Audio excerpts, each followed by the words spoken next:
When I started out, I've never written books before, and you don't know what you can do. So when I started out my first few novels, I found the story first, and then I created characters that went with the story. And there was some pressure initially from especially my foreign publishers, especially in the UK and in America and in France and in Germany, to write a series. And also, I have a wonderful agent in London, Isabel Dixon, and she was also suggesting that I should do series.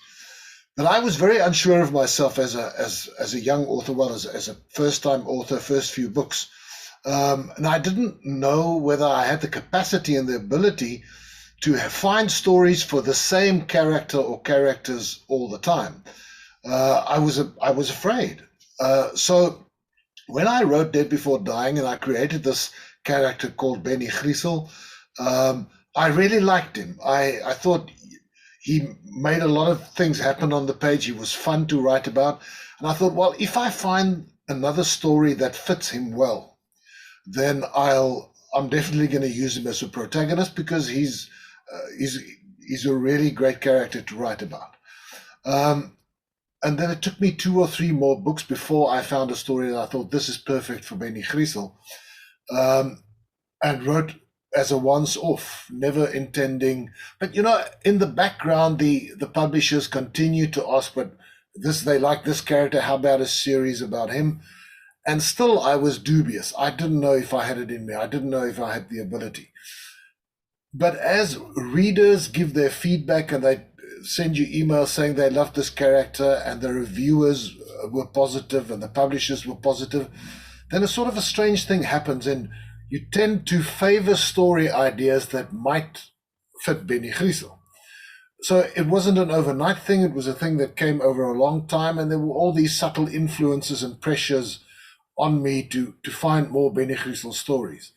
And eventually it became a series, and a much longer series than I ever anticipated. I think the protagonist of Dead Before Dying, Matthew Bear, I after writing Dead Before Dying, I felt very comfortable.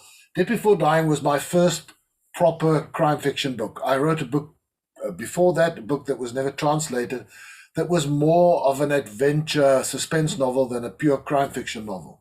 But when I wrote Dead Before Dying, I realized that this is the space where I feel really comfortable. I think probably because I adored crime fiction for so long. I fell in love with crime fiction in my early teens, and I read that almost exclusively for many years. So when I wrote the novel, I felt very comfortable, and I also felt very comfortable with this character Matthew Bear. I felt that I could get into his head.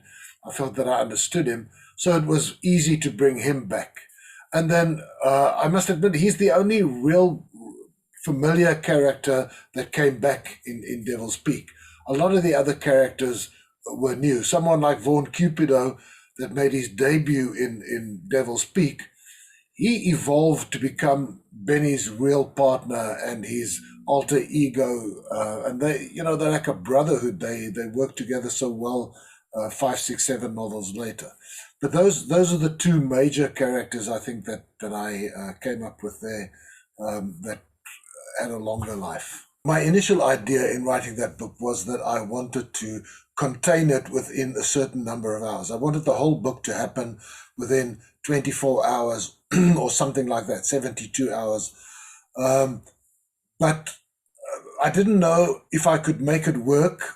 What the time frame was it could work in. And as I was working through the book, and I think my initial title was 72 hours. And then I realized, but I can make this a lot tighter. I can make the tempo uh, much faster. I can really focus on every hour.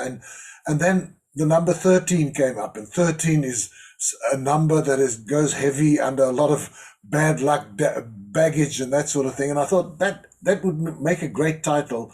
Let me see if I can do this in 13 hours, because the title sort of works. Now I have to make the book work in those terms as well. And eventually it did, and it's a matter of focus. It's a matter of really being disciplined to make sure that you stick to every hour, and you make enough happen in that hour to keep it interesting, but also to keep it real so that it's credible for the reader.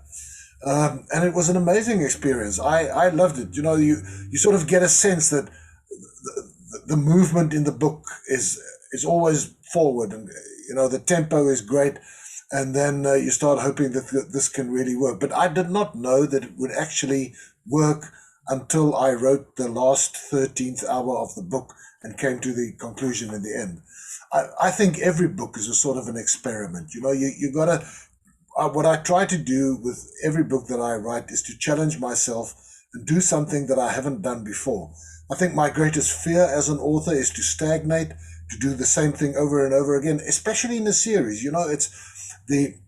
It's easy to, you've got your characters that you've created, that you've written a few books about, the readers are comfortable with them, you're comfortable with them.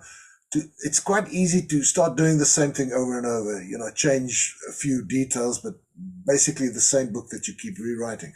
And that terrified me. I never wanted to do that because, especially for an African author, for an author set in South Africa, to make an international breakthrough is incredibly tough because there's a perception out there, especially in the Northern Hemisphere, that Africa isn't a place where you will find entertainment in books. It's a place of poverty and misery and wars, and it's not called the Dark Continent for nothing. So, which it isn't. Africa is a wonderful, vibrant place with lots of humor and lots of great things happening too. But those were the challenges I were up against. So that was always in the back of my mind in writing and doing something that is fun and entertaining.